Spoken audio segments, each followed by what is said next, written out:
విశ్వంభరౌ ద్విజవరౌ యుగధర్మపాలౌ వందే జగత్ప్రియకరౌ కరుణావతారౌ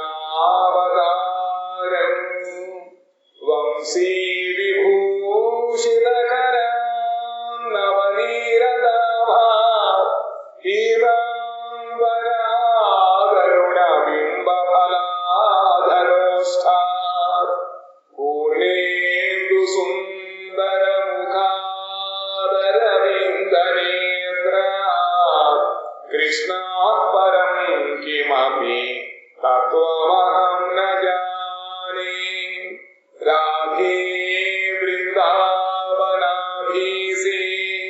కరుణామృతవాహిని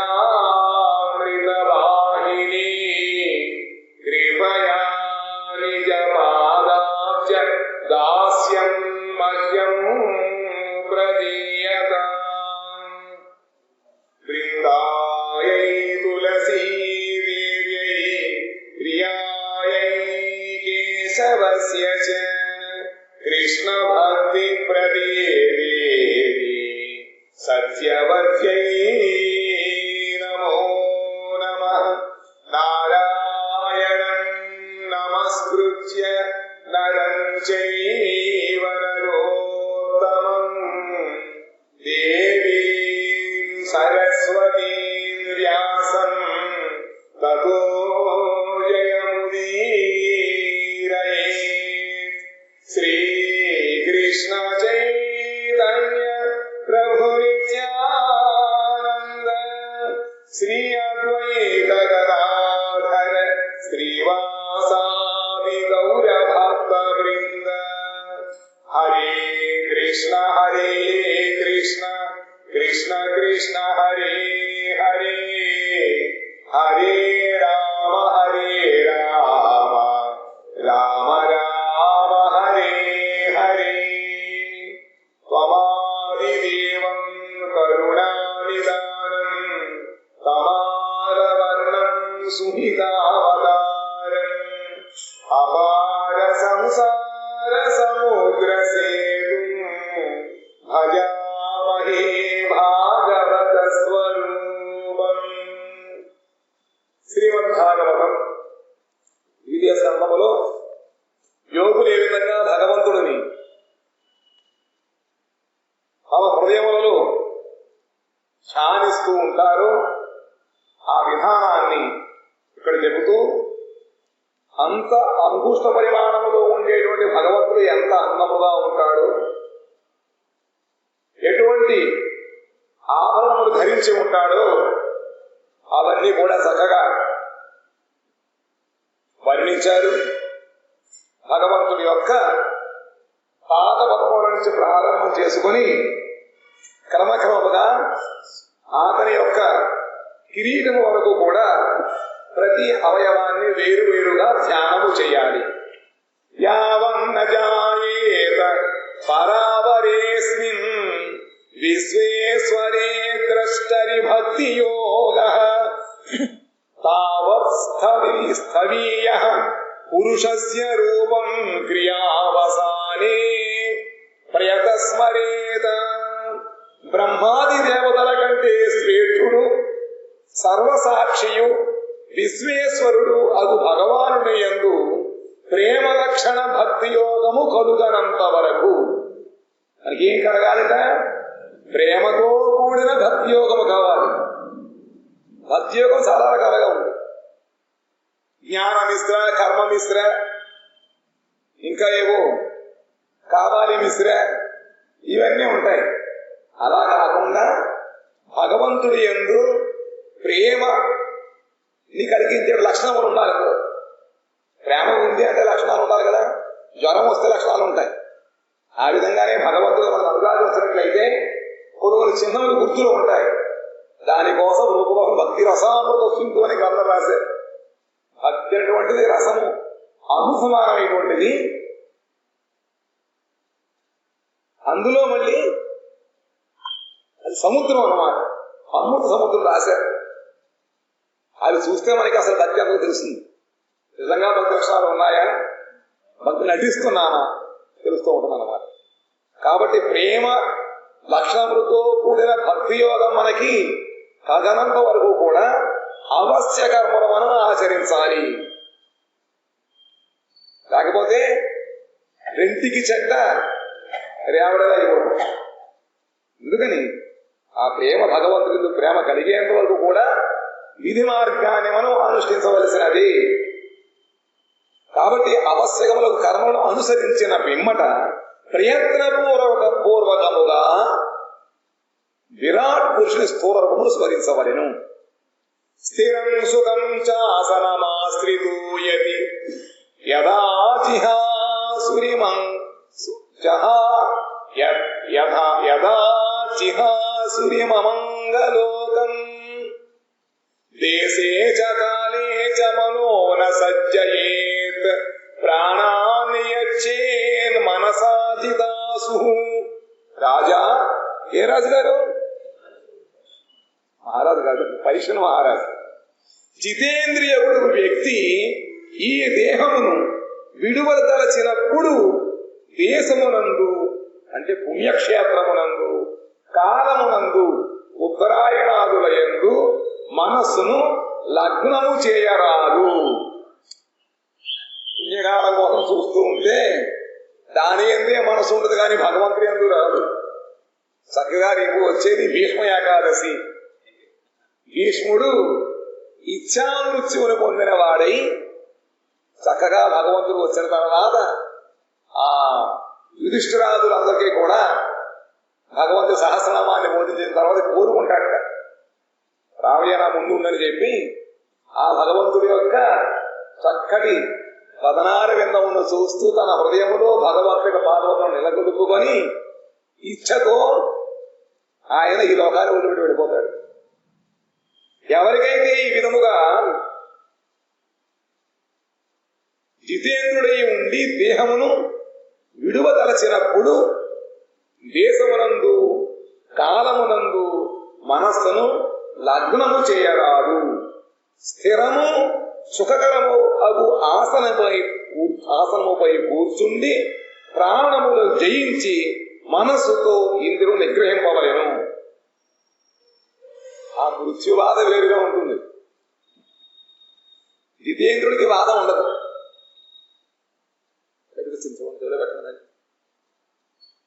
మనస్వబుద్ధ్యామలయానియమ్య క్షేత్రజ్ఞయేతాన్నిలయేత్తమాత్మని ఆత్మానమాత్మన్యవరుధ్య ధీరో లబ్ధోపశాంతిర్విరమేత కృత్యాత్. తరువాత ప్రాజ్ఞులకు వ్యక్తి నిర్మలమగు తన బుద్ధి చే మనస్సును నిగ్రహించి బుద్ధి చేత మనస్సును నిగ్రహించాలి. ఆ బుద్ధిని క్షేత్రజ్ఞుని అంటే జీవుని యందు లయము చేయవలెను. ఆ క్షేత్రజ్ఞుని మళ్ళీ ఆత్మయందు అంటే శుద్ధ జీవుని యందు ఆత్మను శుద్ధ బ్రహ్మమునందు పరమాత్మ యందు లయము చేసి శాంతిని పొంది చేయవలసిన పనులను నిర్వహింపవలెను. అన్ని పనులు కూడా మానేసి కూర్చోవాలన్నమాట. ఇంద్రియముతో పని చేసినట్లయితే మళ్ళీ కర్మ వస్తూ ఉంటుంది. కాబట్టి కర్మని మనం ఎక్కడ ముగించుకోవాలని చెప్తున్నారు యోగ మార్గం. కానీ భక్తి మార్గం వచ్చేటప్పటికీ ఎల్లప్పుడూ భగవత్ సేవ చేస్తూనే ఉండాలి. నైవేంద్రియము భగవన్నామ స్మరణ కీర్తనాదులు శ్రవణము స్మరణ ఇవన్నీ కూడా చేస్తూ ఉండాలన్నమాట. నేత్రకాలో నిమిషాన్ పరప్రభు కుతోను దేవా జగతామ్య ఈసిరే నయత్ర సత్వం న రజస్తమశ్చ నవై వికారో మహాన్ ప్రధానం. ఇట్లు బ్రహ్మస్వరూపమును పొందిన యోగిని దేవతాదులను శాసించు కాలము కూడా స్పృశింపసాలదు. కాలం అనేటువంటిది కేవలము ఈ భూలోకములే కాకుండా స్వర్గలోకములు శాసిస్తూ ఉంటుంది. అందుకనే వాళ్ళ పుణ్య అయిపోయిన కింద పడేస్తూ ఉంటుంది. వాళ్ళకు కూడా 100 ఏళ్ళ జీవితం. కాకపోతే మనకేమో రోజుకి 24 గంటలు, వాళ్ళ రోజు సంవత్సరం. కాలం ఎక్కువ అన్నమాట. దేవతలు శాసిస్తూ ఉంటుంది కాలం. అటువంటి కాలము వీళ్ళ స్పృశింపదారు. ఇక ప్రాకృత జగత్తులపై ఆధిపత్యము చూపు ఇంద్రాది దేవతలు ఎట్టి ప్రభావము చూపగలరు? కాలమే చూపించకపోయినట్లయితే ఇటువంటి వారి దగ్గర వాళ్ళు ఏమి నాటకాలేమో ఇన్ని అప్సరమని చేయనమని ఏమి చేయరు వాళ్ళు. ఇంద్రుడు ఎప్పుడు ఆధిపత్యాన్ని చూపించలేట. అట్టి బ్రహ్మస్వరూపమునందు సత్వరజ స్తమములు, అహంకార తత్వము, మహత్తత్వము, ప్రధాన ప్రకృతి ఏమాత్రమును ప్రభావము చూపచారవు. ఎప్పుడైతే భగవద్గతం అయిపోతామో ఇక ఇవన్నీ కూడా విశ్వంలో ఉన్నటువంటివి. ఏవి? ఇంద్రాది దేవతలు కానీ, గుణములు కానీ, బ్రహ్మస్వరూపం అహంకార తత్వం కానీ, ప్రధానము కానీ, ప్రకృతి కానీ ఏమి కూడా బాధించవన్నమాట. పరం పదం వైష్ణవమామనంతి తత్ యన్నేది నేతి శృక్షవః విసృజ్య దౌరాత్మ్యమనన్య సౌహృద హృదోపగుహ్యార్హ పదం పదే పదే. యోగులైన వారు ఇది కాదు ఇది కాదు అని పరమాత్మ కంటే భిన్నమైన పదార్థములందు ఆసక్తిని, దేహాదులయందు ఆత్మబుద్ధిని వదలి హృదయము ద్వారా క్షణక్షణము భగవత్ స్వరూపమును ఆలింగనము చేసి కొనుచు అనన్య ప్రేమతో పరిపూర్ణులయ్యుందురు. యోగము చెబుతూ భగవద్గీతలో కూడా యోగ పరీక్ష చెప్పవచ్చాడు. యోగులు ఏ విధంగా ఉండాలి? పద్మాసనం వేసుకోవాలి, సుఖాసనం మీద కూర్చోవాలి, నిదారుగా ఉండాలి, రకరకాలు చెప్పుకొచ్చాడు.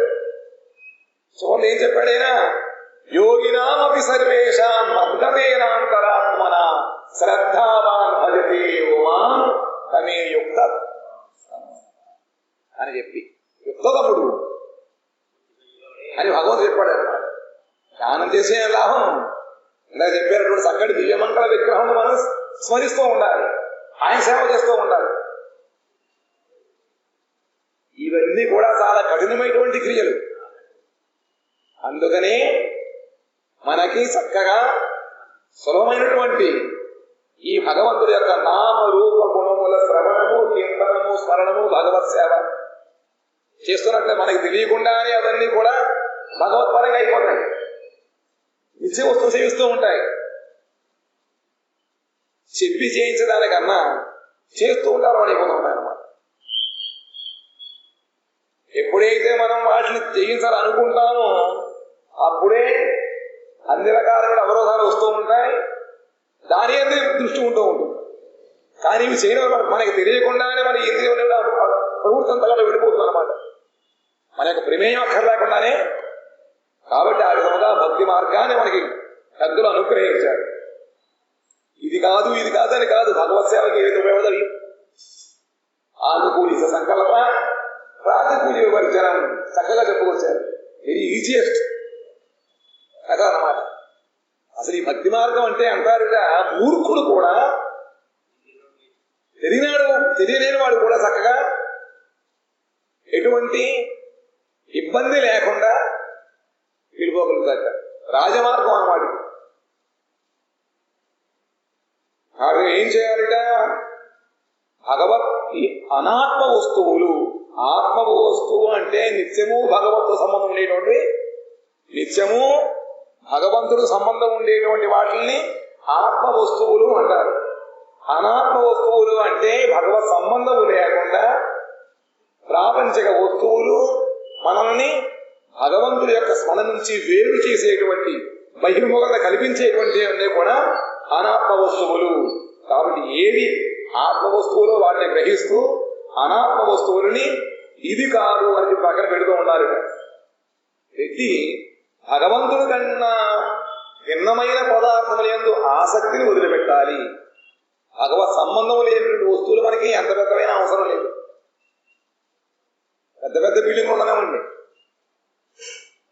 అందులో కనుక భగవత్ సంబంధం లేకపోయినట్లయితే ఏదైనా సరే, భగవత్ సంబంధం ఉంటే మనకు సంబంధం, భగవత్ సంబంధం లేకపోయినట్లయితే ఎవరైనా సరే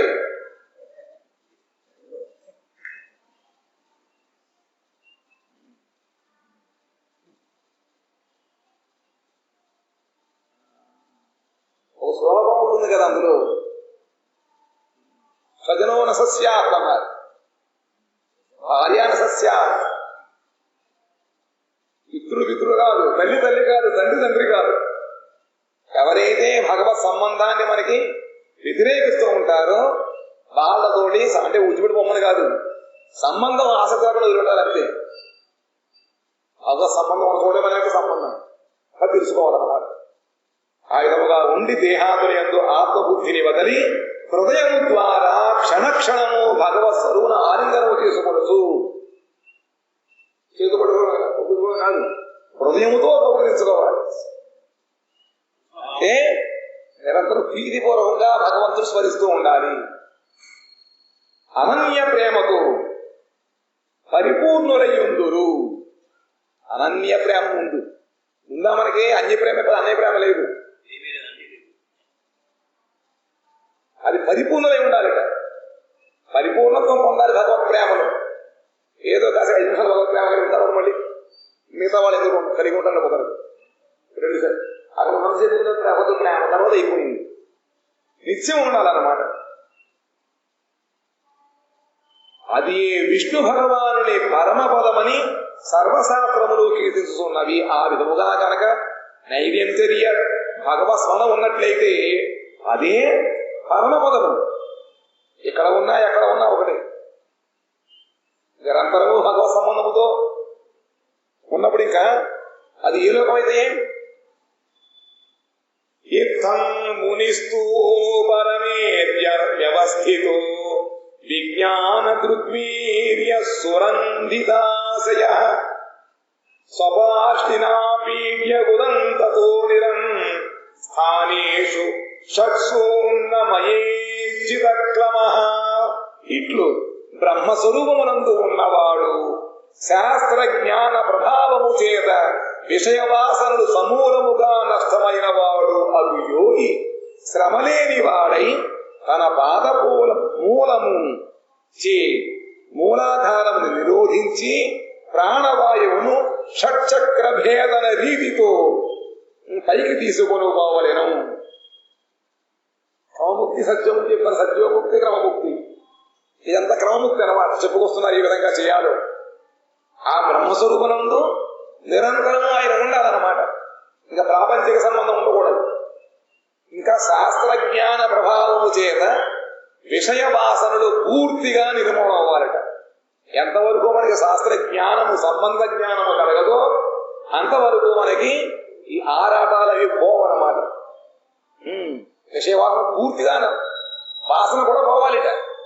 విషయములే కాకుండా విషయములే వాసన ఉంటుంది లోపల, కలుస్తూ ఉంటారు. అక్కడ కాశీకి వెళ్ళినా కూడా మనల్ని జ్ఞాపకం వస్తూనే ఉంటారు.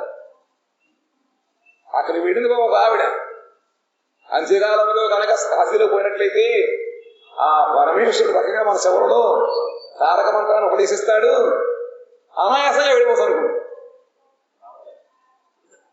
ఆసక్తి ఎక్కడ ఉంది? ఎక్కడ ఎక్కడికి వెళ్తాం? ఇంకా రూపాయలు వాటికి చిన్న కథ జ్ఞాపకం వచ్చిందా? పడవలు ప్రయాణం, లంగర్ ఎత్తకపోతే లంగర్ ఆసక్తి అనమాట.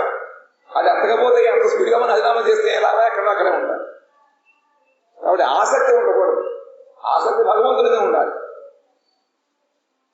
ఎక్కడ ఉంది బృందావనం స్మరిస్తుంటే అదే ఉత్తమం. అక్కడికి వెళ్ళిపోయి ఇవి జరుగుతున్న ఏ లాభం లేదనమాట. అందులో ఏం చేయాలిట? విధముగా శాస్త్రజ్ఞానము ద్వారా విషయవాసనను సమూలముగా పోగొట్టుకున్నవాడి, శ్రమ లేనివాడి, శ్రమ లోపల ఏదో ఎంత కష్టపడిపోతూ ఉంటామో చేయాలంటే బాబోయ్ రోజు చూసుకోవడం పెట్టుకోవడం ఎంత పరిశ్రమ అండి. పాతలు తోమాలి, గంట వాయించాలి, అవి అన్ని కూడా శ్రమగానే ఉంటాయి. నీకేం తెలుసు అంట. అలా కాదుట. భగవంతుడి యొక్క సేవ కానీ భగవత్ సంబంధమైన పనులు కానీ చక్కగా ఎంతో సునాయాసన. రమ్యాకాచిత ఉపాసన చెప్పారు కదా, రమ్యాకాచిత ఉపాసన. ఆ భగవంతు ఉపాసన ఎంతో రమణీయంగా ఉంటుంది. కష్టంకే ఉండదు అక్కడ. ఏదో పర్వతాలు ఎక్కిసినట్టు ప్రతి వకీల్ని ఏమంత బరువు ఎక్కిసినట్టు అలా ఉండదు అనమాట. చక్కగా ఎంతో రమణీయంగా వెళుతూ ఉంటుంది. ఆ విధముగా అతను ఏం చేస్తాడట? తన కార్యమణమతోటి గుహ్యద్వారాన్ని నిరోధించి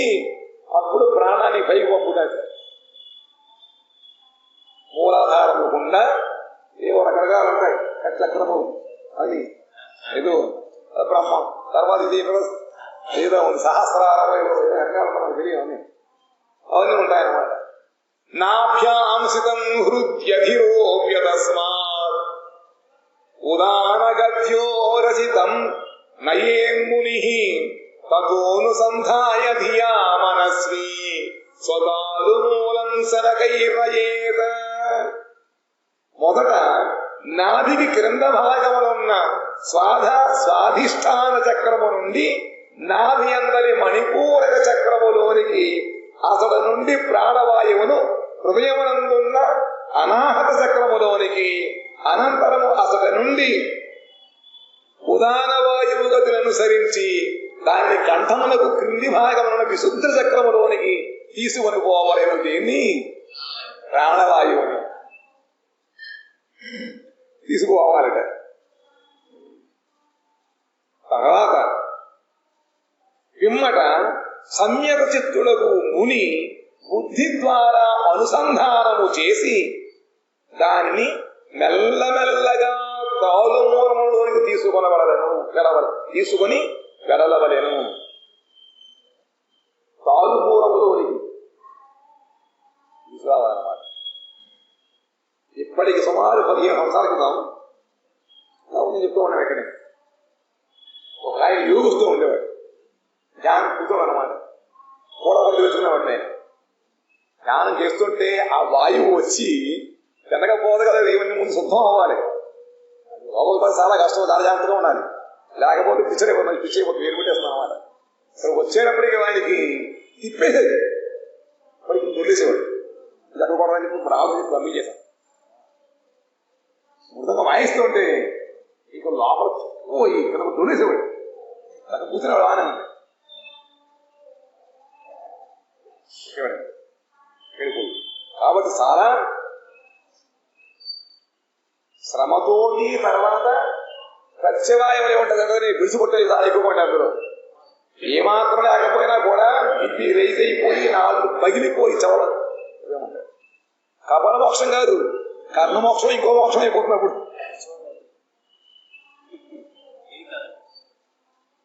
కాబట్టి తస్మాత్ ధ్రువోరంతరమున్నయేత నిరుద్ధ సత్తా స్వయనోరపేక్ష స్థిత్వా ముహూర్తార్థమకుటం మకుంఠ దృష్టి నిర్భిద్యమూర్ధం విసృజేత్ పరం గతః.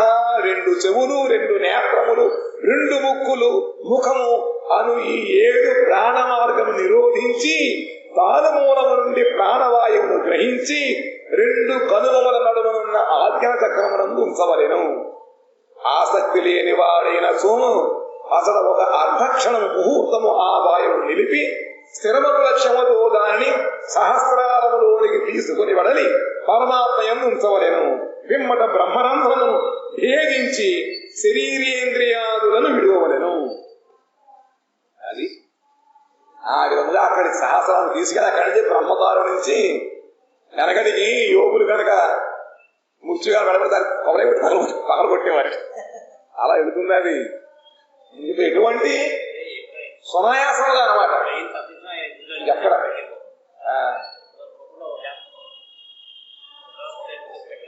కాబట్టి ఇది అంత సోదరుడి రోగపాఠం కాదన్నమాట. నిమ్మట బ్రహ్మరంధ్రమును భేదించి వెళ్ళాలి. అందుకుని చెప్పి యది ప్రయాస్యం నృపపారమేష్ట్యం వైహాయసానాముదయద్విహారం అష్టాధిపత్యం గుణసన్నివాయే సహైవ గచ్చేన్ మనసేంద్రియైశ్చ. సద్యోముక్తి క్రమముక్తి గురించి చెప్పే విషయం అన్నమాట. ఇవన్నీ రాజా బ్రహ్మపదమును కాని ఖేచరులు విహరించు స్థానమును గాని అనిమాతులైన అష్టసిద్ధులను గాని లేదా అంతటా ఆధిపత్యమును గాని పొందదలచినతో వెనుక చెప్పిన విధముగా దేహమును విడుచు సమయమున మనస్సును ఇంద్రియములను విడువక వానితో పాటే ఆయో లోకములకు వెడలవలెను. ఏమిటికందరూ కూడా అంటున్నారు, బ్రహ్మపదాన్ని గాని లేదా కేతులు నివసించేటువంటి స్థానం ఎక్కడున్నది? ఆకాశ మార్గం అయినటువంటి ఆకాశ మార్గంలో ఉండేటువంటి స్వర్గం కావాలనుకున్నా, పనిమాది సిద్ధులు, అష్టసిద్ధులు, గాలి ఎగిరిపోవడాలు, నడిచేయడాలు రకరకాలు ఉంటూ ఉంటాయి. అడిమ, లగిమ, గరిమ, ఇంకా పరగాయ ప్రవేశం, ఇవన్నీ ఉంటూ ఉంటాయి. ఇవన్నీ పొందాలనుకున్నట్లయితే, లేదా అంతటా ఆధిపత్యం కావాలనుకున్నట్లయితే, అయితే వెనుక చెప్పిన విధముగా దేహాన్ని విడిచే సమయములోట ఇంద్రియాన్ని కూడా పట్టుకోవాలి కదా.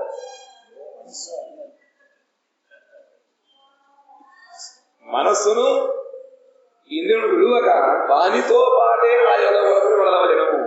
యోగేశ్వరాణాం గతి ముహూరంత బహిస్త్రిలోక్యాః పవనాంతరాత్మనాం న కర్మభిస్తాం గతిమాప్నువంతి విద్యాతపో యోగ సమాధిభాగం.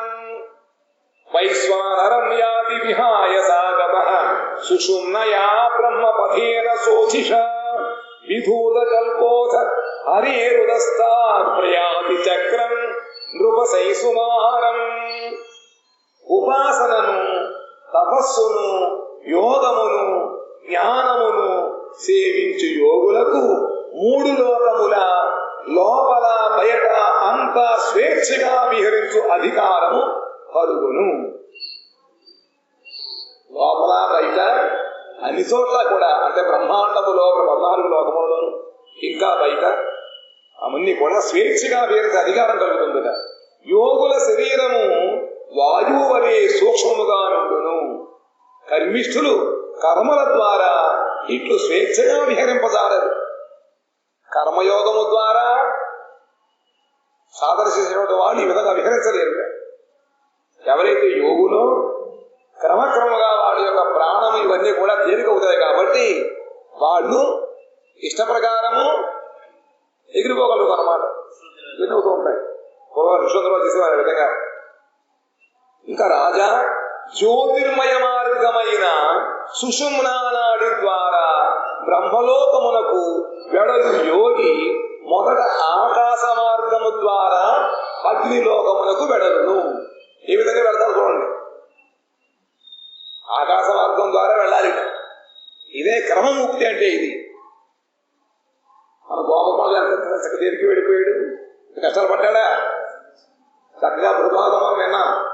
అందులో నామజపము చేయడము ద్వారా కూతురు వెళ్ళిపోయాడు. ఏమైనా ఏదో పెట్టుకోవడం, ఆపుకోవడం, పైకి తీసుకురావడం అక్కర్లే, దేహంతో కూడా వెళ్ళిపోయాడు. ఇక మనసు ఇందే చెప్తారు ఇక్కడ. కానీ మనవాడు మన దేహంతో కూడా వెళ్ళిపోయాడు.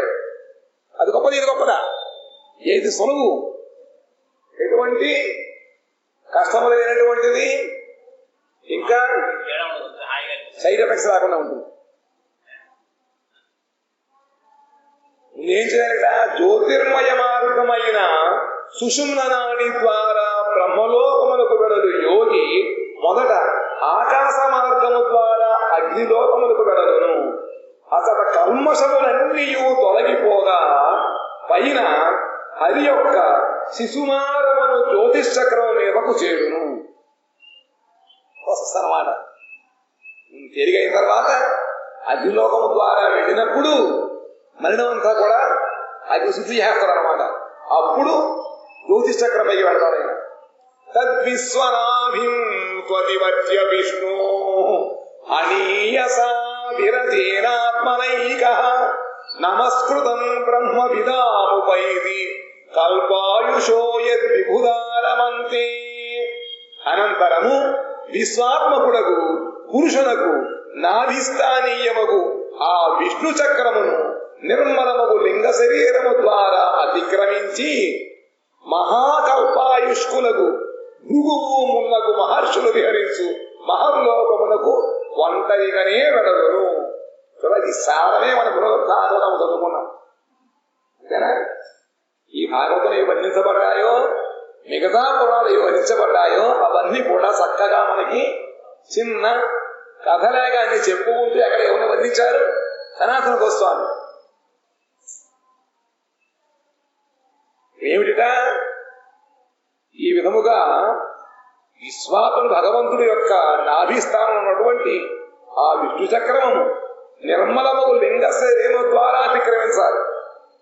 మహాకల్పాయుష్కులకు భృగువులు మున్నగు వారు మహర్షులు విహరించు మహర్లోకములకు ఒంటరిగా వెళదాట. అది కూడా లింగ శరీరముతోటి. కానీ మన గోపకుమారుడికి గురుగారి అనుగ్రహం వలన మంత్రజపం చేస్తుంటే ఈ శరీరమే అప్రాకృతం అయిపోయింది. మళ్ళీ అక్కడ అగ్నిలో ఏం కాసకలే. ఆ భగవన్నామ సంకీర్తనము ద్వారా, భగవన్ మంత్రజపము ద్వారా మొత్తం ఇంద్రియములేమిటి, మనస్సు అన్ని కూడా శుద్ధం అయిపోయాయి. ఇక్కడ చేశారు ఇంటర్నెట్ పరిమితి. ఈ శరీరానికి చేశారంటే ఇంటర్నెట్ పరిమిస్తారంటే ఈ గురుగారు చెప్పారు, ఆయన నువ్వు ఇలాగే ఉంటావు, ఎప్పుడు కూడా ఈ కిశోర శరీరంలోనే ఉంటారు, పైగా నువ్వు స్వేచ్ఛగా ఎక్కడికైనా వెళ్తావు. ఇంత కష్టపడి చూడండి ఈ సునాయాసంగా వస్తుందో. ఇలా తెలుసుకోవాలి, కష్టపడాలి, ఇలా ఆగాలి, పీకాలు పెట్టుకోవాలి, పంపించాలి పైకి. ఏముంటుంది గుండె కష్టం గుండె వెళ్ళిపోయి. అలా కాకుండా చక్కగా ప్రేమతో ప్రీతితో భగవాన్ మంత్రం జపం చేస్తే అది సునాయాసంగా మనం వెళ్ళిపోతాం. ఒంటరిగా వెళ్తాం అక్కడికి. ఇంకా ఆ లోకము బ్రహ్మవేత్తలచే నమస్కరింపబడినది. ఏ లోకము? మహర్లోకము. అదో అనంతస్య ముఖానరేణ దందహ్యమానం స నిరీక్ష విశ్వం నిర్యాతి సిద్ధేశ్వర చుష్టధిష్ణ్యం యద్వై పరాధ్యం తదు పారమేష్ట్యం. ఎవరి కల్పాంతమున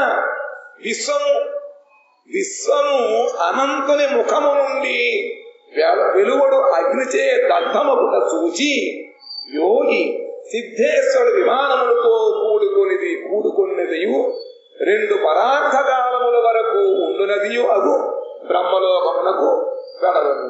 అంత చెప్పాడుగా ఆయన.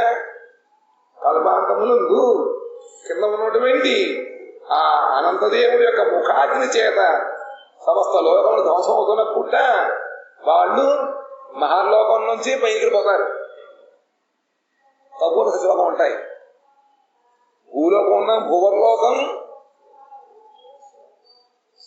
స్వర్గలోకం, మహర్లోకం, జనలోకం, తపోలోకం, సత్యలోకం. సత్యలోకం బ్రహ్మగారిది.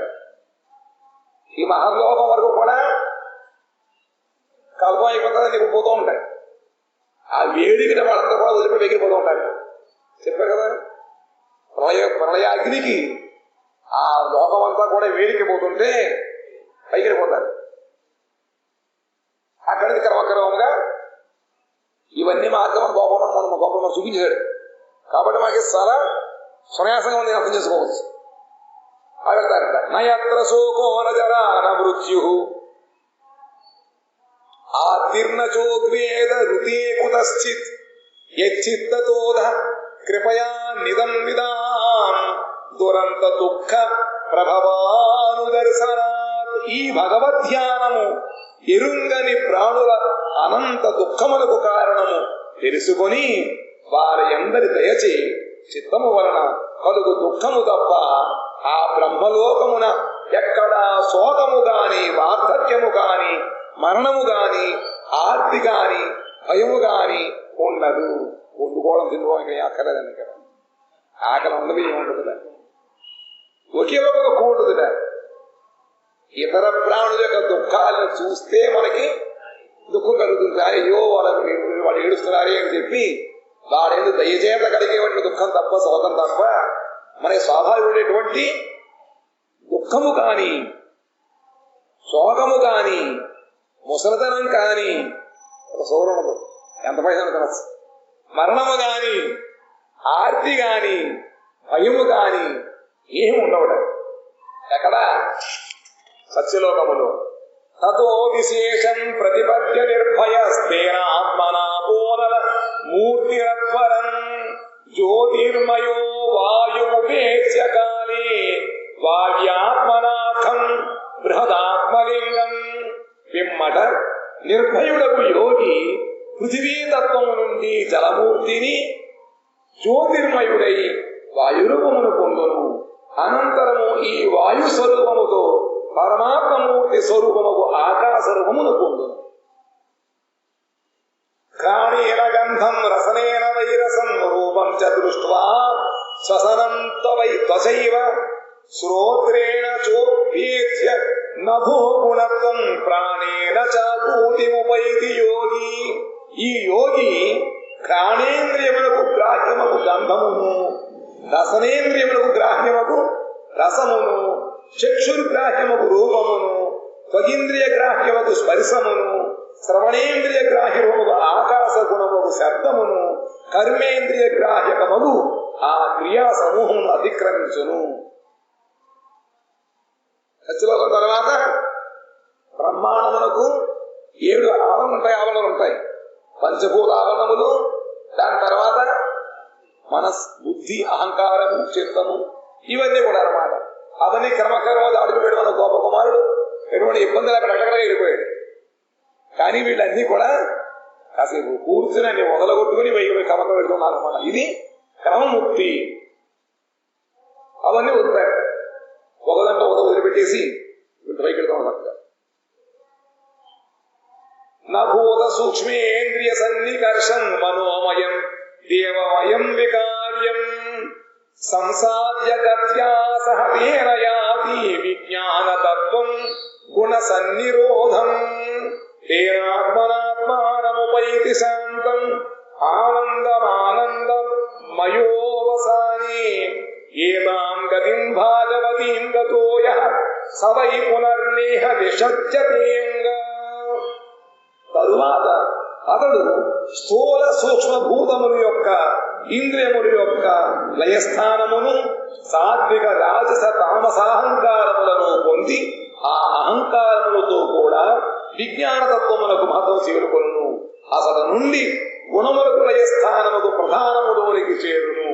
అటు తరువాత ప్రధాన స్వరూపమునందే ఆనందమయుడై ఉపాధుల అవసానమున అవికృత ఆనంద స్వరూపుడు, అవికృత ఆనంద స్వరూపుడు శాంతుడునకు పరమాత్మను పొందును. ఎక్కడికి వెళ్ళిన తర్వాత చాలా దూరం. మనం బ్రహ్మలోకం చెప్పుకున్నామే, అని దాటిన తర్వాత ముక్తిధామం అంటారు. బ్రహ్మలోకము సత్యలోకం బ్రహ్మగారు ఉండేటువంటిది. బ్రహ్మలోకం భగవంతుడు అంగకాంతి అన్నమాట. అటు చేరుకుంటారు వాడు. ఒక్కసారి విష్ణువు యొక్క ఈ పరమపదమును పొందిన పురుషుడు తిరిగి ప్రపంచంలోనికి రాడు. అక్కడికి వెళితే మళ్ళీ తిరిగి అవక్కర్లేదు. ఎక్కడికి వెళ్ళాలి? ఏతే స్మృతీతే రూపవేద గీతే త్వయాభిపృష్టే చ సనాతనే చ ఏ వై పురా బ్రహ్మణ ఆహతుష్ట ఆరాధితో భగవాన్ వాసుదేవ. రాజా, నీవు అడిగిన ప్రశ్నలకు సమాధానముగా నేను వేదోక్తములు వివిధ సనాతన మార్గములునగు సద్యోముక్తి క్రమముక్తులను గూర్చి వర్ణించి తిని. పూర్వకాలమున వాసుదేవుడు బ్రహ్మారాధన చే తుష్టుడై ఈ 2 ముక్తులను ఆయనకు వివరించెను. నహ్యతోన్యః శివః పంథా విశతః సంస్కృతాదిహ వాసుదేవే భగవతి భక్తి యోగో యతో భవేత్. సంసార చక్రమున పడి ఉన్న మానవులకు శ్రీకృష్ణ భగవాను యందు అనన్య భక్తి కలిగించు సాధనమే కళ్యాణకారకమైనది. మీరు చెప్పుకొచ్చారు, ఇవన్నీ కూడా కళ్యాణకారకం కాదది. క్లేశోధికతరస్తేషాం అవ్యక్త చెప్పుకొచ్చాడు, అవన్నీ ఉన్నాయి అందులో. కానీ ఈ భగవంతుడి యందు అనన్య భక్తి ఉందే, ఆ భక్తిని కలిగించేటువంటి సాధనమే కళ్యాణకారకమైనది. ఇది తప్ప అన్య మార్గము ఇంకొకటి లేదు. ఇంకా చెప్పలేమో, కొన్ని చెప్పి తెలియదు అనుకుంటారని చెప్పి సుఖదేవుడు పరీక్ష మహారాజు ప్రశ్న అడిగితే దానికి సమాధానం చెబుతూ ఇవి కూడా ఉన్నాయి నాయన, ఇవన్నీ మనకి పనిచేయవు, ఇవన్నీ కూడా అంత సేఫెస్ట్ ప్రొసీజర్ కాదు. అందుకని చెప్పి ఏం చేయాలిట, శ్రీకృష్ణ భగవాను యందు అనన్య భక్తిని కలిగించు సాధనమే. ఏ సాధన ద్వారా మనకి ఆ భగవంతుడు యందు అనన్య భక్తి కలుగుతుందో ఆ సాధనయే మనకి శ్రేష్టమైనటువంటిది, శ్రేయోదాయకమైనటువంటిది, ఇంకా కళ్యాణకారకమైనటువంటిది. ఇది తప్ప అన్య మార్గము ఇంకొకటి లేదు. నాణ్య పంథ విద్యతే అయనాయ. వేరే మార్గాలు ఉన్నాయి కానీ అక్కడ వెళ్ళలేదు మీరు.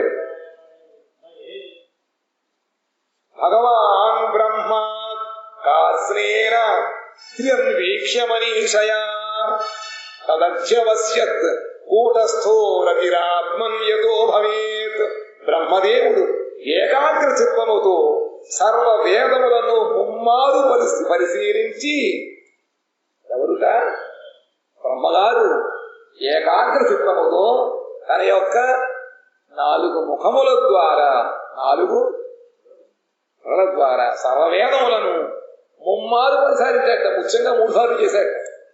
సర్వాత్ములకు శ్రీకృష్ణుని యందు అనన్య ప్రేమను కలిగించు ధర్మమే శ్రేష్టమైనదని ఆయన తన బుద్ధితో నిశ్చయించెను. మనమెక్కడ, ఆయన ఎక్కడ? నిరంతరము ఆయన 4 ముఖముల ద్వారా వేదములు నిత్యము అలా వస్తూనే ఉంటాయి. కాబట్టి ఆయన సృష్టికర్త, ఆయనే తన బుద్ధి ద్వారా నిర్ణయించారు. ఏమని? కృష్ణుని యందు అనన్య ప్రేమను కలిగించు ధర్మమే శ్రేష్టమైనది అని తన బుద్ధితో నిశ్చయించెను. వినుమంభోజ భౌండు మున్ను మదిలో వేదంబు ముమ్మారు నెమ్మనమందు తలపోసి ఎంతయు పరామర్శించి మోక్షంబు తగ్గిన మార్గంబున వెంట లేదనుచు భక్తిం చింతశేషం జనార్దను ని ఆత్మకృతి నిర్వికారుడగుచు తన్మార్గ నిర్ణేతయై. తన్మార్గ నిర్ణేత, ఆయన మార్గాన్ని నిర్ణయం చేశాట. ఈ మార్గాన్ని ఉంటుంది అది పక్క పెట్టుకోమని ఎదురు ఎలా ఉంటా. భగవాన్ సర్వభూతేషు లక్షిత స్వాత్మనా హరి దృశ్యైర్బుద్ధ్యాదిభిర్ద్రష్ట లక్షణైరనుమాపకై. కాబట్టి ఏం చేయాలిట? ఏదైనా చివరిదాకా చదువుకోవాలి. మనం ముందు ఆఫీస్ అనుకోండి, అదే మార్గం అనుకుంటాం. కానీ చివరిదాకా వస్తేనే కానీ అందులో గ్రంథకర్త యొక్క కానీ దేవత యొక్క కానీ వాళ్ళ యొక్క అభిప్రాయం మనకు తెలియదు. ఇది కూడా అంతే. ఏ గ్రంథమైనా చివరి వరకు మనం దాన్ని చక్కగా చదువుకొని అందులో ఆది మధ్యాంతం ఏం చెప్పారో, అసలు గ్రంథకర్త ఏ ఉద్దేశంతో రచించాడో అవన్నీ మనం తెలుసుకోవాలి. కాబట్టి ఇందులో బ్రహ్మగారు చక్కగా తన యొక్క బుద్ధి ద్వారా అంతా కూడా ఆలోచించి శ్రీకృష్ణుయందు అనన్య ప్రేమను కలిగించేటువంటి ధర్మం ఏదైతే ఉందో అదే శ్రేష్టమని చెప్పి ఆయన నిర్ణయించాడు. సర్వసాక్షియగు శ్రీహరి భగవానుడు దృశ్యములు అనుమాపకములు అగు బుద్ధ్యాది లక్షణముల ద్వారా అంతర్యానుపముతో సర్వభూతములందు లక్షితులగును. ఆ భగవంతుడు ఎక్కడున్నాడు? అన్ని ప్రాణుల్లో ఉన్నాడు, మనలో కూడా ఉన్నాడు. కాబట్టి ఏం చేయాలి? దృశ్యములు అనుమాపకములు అగు బుద్ధ్యాది లక్షణముల ద్వారా అని పెద్దలు చెప్పారు.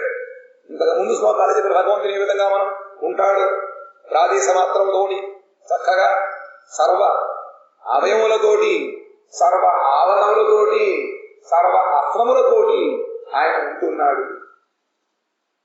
తెలుసుకోవాలన్నమాట. అటు లక్షణముల ద్వారా అంతర్యామి రూపముతో సర్వభూతముని రక్షితులవుతున్నాడు ఆయన. తస్మాత్ సర్వాత్మనారాజన్ హరి సర్వత్ర సర్వదా. కాబట్టి మళ్ళీ చెప్తున్నారు ఆయన, తస్మాత్ ఆ కారణము చేత సర్వాత్మనారాజన్ అన్ని విధములా ఓ మహారాజా హరి సర్వత్ర సర్వదా. ఆ హరియే అన్ని వేళలా అన్ని చోట్ల అంతటా కూడా సర్వదా ఎల్లప్పుడూ శ్రోతవ్య వినవలెను, కీర్తితవ్యశ్చ కీర్తన చేయవలెను, స్మర్తవ్యో భగవాన్ రుణాం. రాజా మానవుడు సంపూర్ణ శక్తితో, నా వల్ల కావటం లేదు అన్నది వీళ్ళే,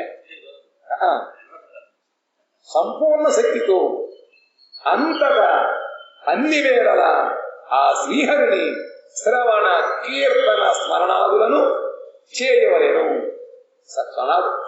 అలా కాదుగా, ఆ శ్రీహరిని శ్రవణ కీర్తన స్మరణాదులు సేవింపవలెను. అది చేయడమే సేవ. అదో సారాంశం ఏంటి మన ఈరోజు విన్న దాంట్లో, తస్మాత్ సర్వాత్మన రాజన్ హరి సర్వత్ర సర్వదా శ్రోతవ్య కీర్తితవ్యశ్చ స్మర్తవ్యో భగవాన్ రుణాం. కాబట్టి శ్రీహరిని శ్రవణ కీర్తన స్మరణాదులకు సేవించుకోవలెను. పిబంతయే భగవత ఆత్మానఃసతాం కథామృతం శ్రవణ పుటేషు సంభృతం పునంతి తే విషయ విదూషితాశయం ప్రజంతి తచ్చరణ సరోరుహాంతికం. ఆత్మ ప్రకాశకుడగు శ్రీహరి భగవానుని ఆత్మ ప్రకాశకుడగు తనని తానే మాత్రమే ప్రకాశింపజేస్తూ ఉంటాడు. మన ప్రయత్నం ద్వారా మనం సూర్యుడు చూస్తామా? చూపింది నాకు ఇప్పుడు సూర్యుడిని చూస్తున్నా కదా. ఇప్పుడు ఉన్నాడు లేడా? లేడా? ఉన్నాడు. కనపడ్డే అది మనం పొద్దున్న 6:15 వరకు ఉన్నట్లయితే అప్పుడు చక్కగా ఆయన ఉదయిస్తాడు. కృపానుడు ఆయన కిరణములు భూమి మీద పడడం మాత్రం ఆయన మనం దర్శించుకోగలం. ఆ విధముగానే భగవంతుడు ఆయన ఆత్మ ప్రకాశకుడు. తనంతట తాను కనుక మనకి దర్శనమిస్తేనే తప్ప పక్కన వచ్చి కూర్చున్నారో మనం గుర్తించలేము. అగు ఆ శ్రీహరి భగవానుని కథామృతమును శ్రవణ పుటముల యందు ఉంచుకొని, అది ఉంచుకోవాలి. విన్నా అయిపోయింది, అయిపోకూడదట. వినేసాం కథ శ్రవణ పుటముల యందు ఉంచుకొని పానము చేయు భక్తులు, ఇది ఎల్లప్పుడూ దాన్ని స్మరిస్తుండాలన్నమాట. అలా పెట్టేసుకుని వింటా ఉంటే కదా, ఆ ఇన్న విషయాన్ని మననం చేసుకోవడం నిరంతర పానం అన్నమాట. పానము చేయు భక్తులు విషయ దూషితమగు అంతఃకరణ పవిత్రము నడుచుకొనగరు. కాబట్టి లోపల అంతఃకరణ మనం పవిత్రం చేసుకోవాలంటే ఏం చేయాలిట? ఎంతో కఠినమైన మరకలను కూడా ఏదో చూస్తూ ఉంటారు, పోకుండా అని చెప్పి దాన్ని తాగేసి సరిపోతుందా? లోపల తాగేసి అనుకుంటే మొత్తం ఫ్రెష్ అయిపోతుంది, చస్తా ఊరుకుంటా. అలా కాదుట, అది లోపల దానికి మనం చెవుల ద్వారా సత్వరం పంపించాలన్నమాట. శ్రవణం చేయాలి. భాగవత ప్రథమ స్కంధంలో 2 సభ చెప్పాలి. ఎవరైతే భాగవతం వింటూ ఉంటారో భగవంతుడు ఆ భగవత్ కథారూపంలో మన వినేటువంటి వాళ్ళ యొక్క అన్నారు. అందుకనే శుశ్రూషుభి అన్నారు. పృథివీ శుశ్రూషుభి. సేవా ప్రవృత్తి ఎవరికైతే ఉందో వాళ్ళ హృదయంలో భగవంతుడు శబ్దరూపంలో ప్రవేశించి అక్కడంతా కూడా దాన్ని శుభ్రంగా ఒక్కసారి శుద్ధం చేతులు కూర్చుంటాడు. సద్యోహృత్యవరుచ్యతే యాత్ర పృథివీ శుశ్రూషి తత్క్షణ. వెంటనే భగవంతుడు లోపలికి వెళ్ళి అక్కడ కూర్చుని తీసేస్తున్నారు. వాళ్ళు బయట వెళ్ళండి. ఇది సులువా? ఇందాక సులువా?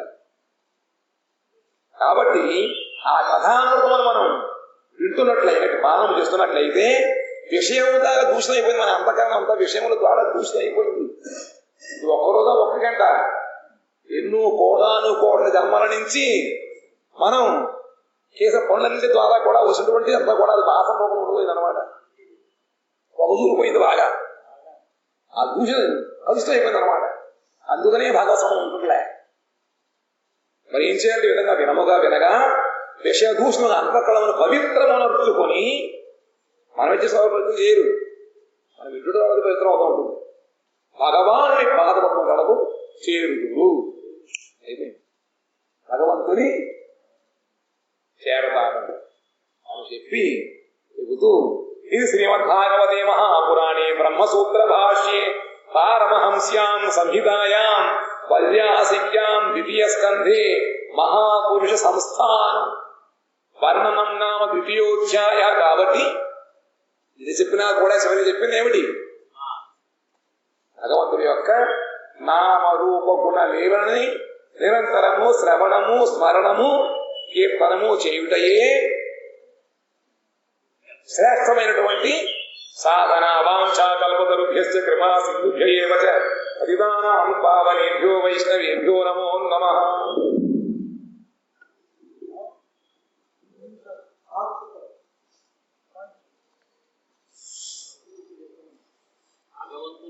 చెప్పండి. అన్ని సాధనలో కల్లా భగవద్భక్తి సాధనయే గొప్పది. భగవంతుడి యందు ప్రేమ ఎలా పుడుతుందో అటువంటి సాధన చేయడమే. భగవంతుడి యొక్క నామరూప గుణ లీలని నిరంతరము శ్రవణము స్మరణము మననము కీర్తనము చేయాలి.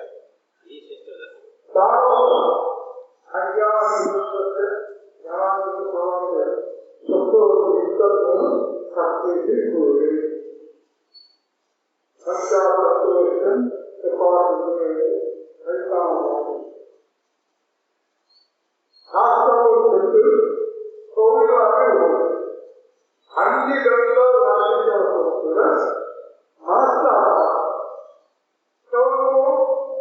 రచించిన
మంచిది కావాలి ఏమో అది ఏదో ఏమో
మీకు భక్తి సమర్పితం మొత్తం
మటన్ బాగుండదు ఏం చేస్తే చూస్తుంటే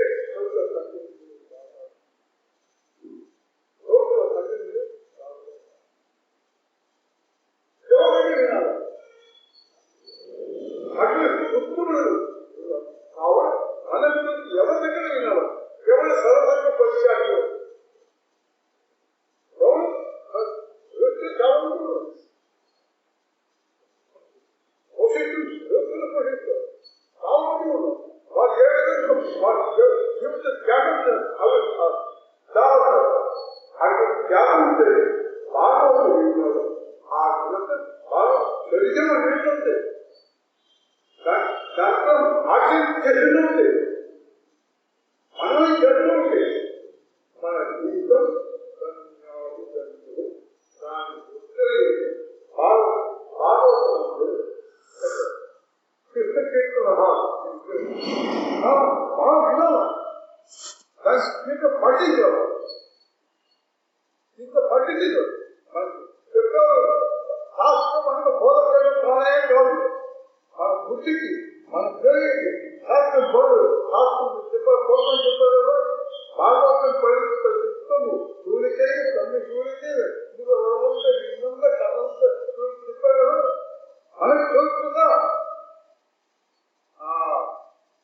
అటువంటి పద్ధతులు అనుభవించాక వారి శాస్త్రం ఒక అనుభవం వస్తుంది వారి శబ్దార్థం శాస్త్రం ఆ శబ్దం అర్థాన్ని చెప్పారు అదే మన మఠంలో మన భావతత్వం అన్ని శాస్త్రం నుండి మొత్తం కొద్దిగా ఓంకారం చదువుతుంది కాబట్టి అటువంటి శాస్త్ర వనస్యం చాలా ఒక అర్థంలో ఉంటుంది అటువంటి విషయాలను మనకు వెలవెల్లి చెప్తారో ఉత్సవాలు మన కొద్దిపల్ల ఆకర్షణ ఎంత సాధన చేయి ఎంత జపం చేయి ఎంత పూజ చేయి ఎంత వృత్తం చేయి కొద్దిపల్ల ఆకర్షణ వస్తూ ఉంటాం అవే శాస్త్రం కొద్దిపల్లి పొందులు ప్రతిఫలం